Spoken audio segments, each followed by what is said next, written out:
Hi everybody, welcome back to School of Scarlet. Today I have another deep topic for you. We're going to go deep in this conversation and we're going to talk about God. We're going to talk about Jesus. And so you might already be getting triggered by those words and you might already wanting to be, off of this video right now. But I want you to know that that triggering is exactly what we're going to be talking about here. This is not something very light, which is why the triggering happens. You wouldn't be triggered unless there was some truth there, something that you are resisting. And so you might be triggered, or maybe you're not triggered at all, but you're curious. Maybe you have seen that people around you, or you've seen that people are triggered by the word God. You're seeing that people are triggered by the word Jesus, or you're starting to see a shift from maybe people used to really, talk about God, and now we're seeing things like, people talking about the universe, people talking about source, people talking about infinite intelligence, and giving God these other names. And so because of that, you're kind of curious as to what is going on. Why are people resisting the word God? Why are people specifically resisting and triggered by Jesus? And so we're going to be talking about that here today in this video, because if you've noticed, you don't hear too much, Jesus met me here or God guided me here. It's become a different kind of way of expressing. And, that we could say, well, maybe it's because people aren't so involved in organized religions anymore. But that's not necessarily the case. This has always been the case, that people have been resistant and triggered by these words when there is something else going on beneath the surface. So I want to talk to you here in this video about some personal experiences that I had and some that you could probably relate to. So I have come to realize and experience in my own life that God and Jesus are truly personal. So this is personal. We want to think that, there is just an energy happening. And while that can sort of make sense in some ways, I want to share with you my experience of non-duality. So I experienced something that I would call a non-duality, where basically my sense of self fell away. And I experienced everything in a raw way, where everything that I saw was truly as it is. See, we're always putting labels behind things. We're always kind of judging things, and we have already like preconceived ideas about everything, even the bush that's behind me in this window.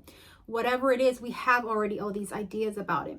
But in my experience, everything fell away, even those preconceived ideas. So everything was fresh and brand new, and it was truly wonderful.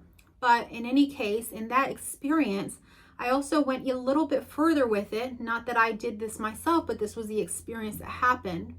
I experienced something that people call the void. And when you hear the void, there could be many ideas of what that could be, but there was truly nothing there but God. So when people say the void, a lot of times people aren't listening to the speaker, and they think that the void is just black, like there's nothing there at all. But there is something there.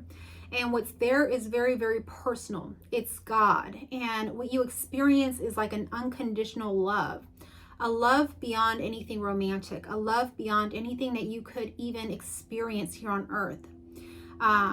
It's a love that goes deeper, that is so personal that you're truly seen in every way and still loved. And so God and Jesus do this. They meet you in a place where they truly see you and they accept you. They love you completely. It's like a parent almost. And so if you've ever, if you are a parent, or if you witness parents, you can see that they love their children pretty unconditionally, right? Their child could do something and, they forgive their child. They teach their child. They're loving towards their child. And that is sort of similar to what I'm talking about here. And although the child can make mistakes and can get into trouble and could fall, we still love our children along the way. And when they're little, if they're trying to learn to walk and they fumble and they fall, we realize this is part of their growth. This is normal. And we love them and we teach them. And later on, things might get a little bit deeper and Some of the issues that they might have might be a little bit more, full of consequences, or that might have a little bit more weight on their life, and we guide them and we show them love in that. And so that is what God is. It's a very personal so-called energy, if you want to call it that, but ultimately it is God. And God is all there is, and everything that you see is God. And everything that is truly this unconditional love. And if it wasn't personal, you wouldn't feel this love when this shift or this void happens. So in the past, I've also had an experience of what I call a near-death experience. And in that near-death experience, I was conscious of what was happening. I knew that I was having a health issue. I knew and I could feel that I was dying. But as I went through what I thought, was this white light that I was going to die and pass over, I began to get very nervous because I was conscious that I had done things in my life that were seen and I knew and I felt weren't right. And so I felt a bit convicted about that. And I thought, what is God going to say? And what I experienced was, I didn't experience, an old man in the sky or this judgmental person that we call God. I experienced unconditional love. And what I was shown was absolutely everything that I had done, good, bad, and ugly, and had seen it through the lens of God of love. And there was this huge sense of relief and this huge sense of peace, of unsurpassing peace that, this was heaven, this was love and true love. And again, this is personal because if it wasn't felt this way, as though you're literally coming home to your Heavenly Father, it wouldn't be personal. So this is all very personal. It is about love. It is about a lot more than you can imagine. And everything that we see is God, is love. And Jesus oftentimes triggers people because it's even more personal. See, Jesus came to show us in a human form of what God is and to teach us. And in doing that, it's a level more personal because it's more in your face. It's more something that meets you where you're at. And so because of that, it can be quite threatening to the person, especially if they've experienced religious trauma or something in their life they're resistant to because that name was somehow associated with it. So Jesus came and told people and taught people to die to themselves, okay?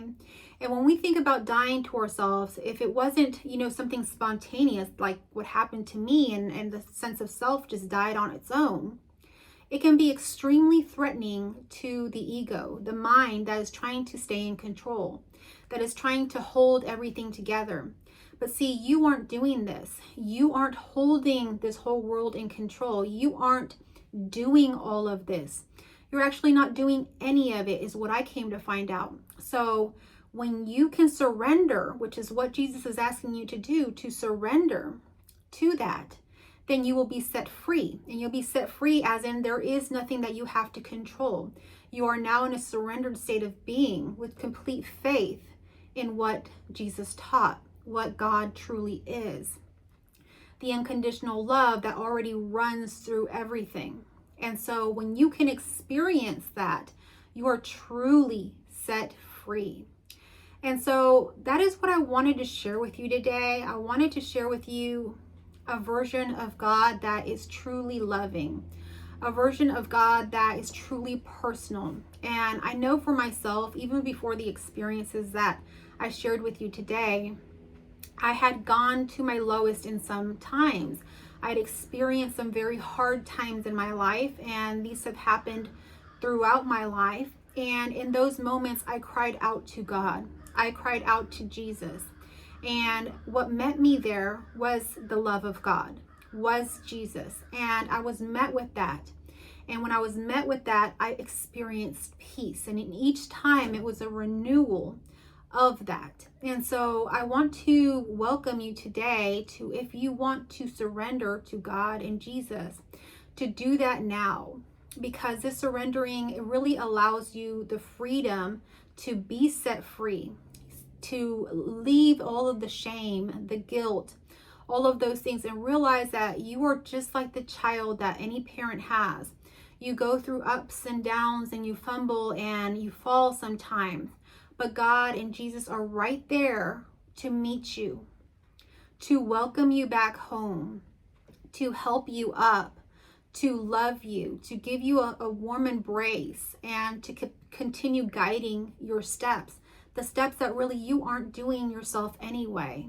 So when you can surrender to that, you merge into basically non-separation with God, that he's always been with you.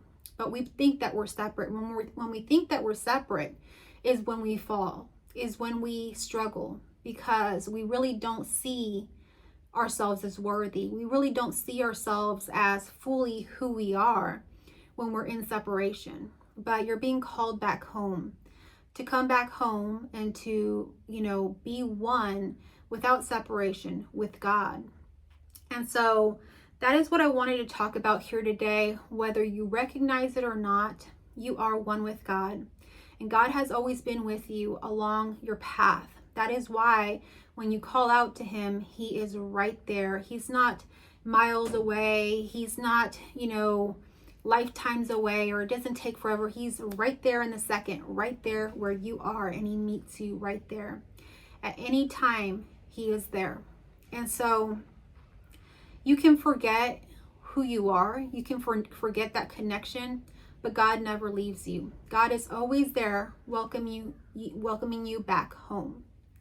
So one of the things that's coming to mind right now as I'm talking about this, I'm trying to piece it together, is essentially you are like that wave. You're a wave in the ocean. And sometimes you think you're a wave on its own, but what you don't realize is that you are part of the ocean. And you're never separate from the ocean. You might, appear as a wave, but you're not separate from the ocean. And you're certainly not any different than the ocean. You are water. The wave is water, just as the ocean is water. It's all the same thing. We can forget that we're water, and we can pretend and think that we're other things, but essentially at the end of the day, we're water, and that's all that there is. So I hope that this message found you well. If it resonated with you, give me a thumbs up down below. I would love to know if it resonated with you. If it did trigger something in you, share it with me in the comments section. I would love to know it. The good, bad, the ugly, whatever you have to share. And so my messages are going deeper and deeper, and I am experiencing more of the truth of all that is. And I'm sharing that here with you. I have, even on this channel, been guilty of really generalizing God into things like energy or universe, and, giving different names. And I do this because many people see God and give different names to gods. There are many names for God, but when we can condense it to truth and meet God as God without having to change the words because we are hurt or because we are carrying some kind of baggage, then we get closest to the truth of everything that is. So I invite you to begin calling God, God. And, if you have experiences with Jesus and you have that oneness with Jesus, which Jesus is God. Jesus is just a part of God that has come onto this earth to show what it is to be human, what it is to follow God, and how to surrender to God. And he showed us that in his actions and what he did in his life, and the ultimate surrender and sacrifice that he gave to show us the truth of what God truly is. And so if you connect with that, if you've had those experiences, but the world is showing you different things, that it's more acceptable to say universe or to say source or do this or that, I convict you to go into your heart and see what is the truth. Who do you know? Who do you connect to in your heart?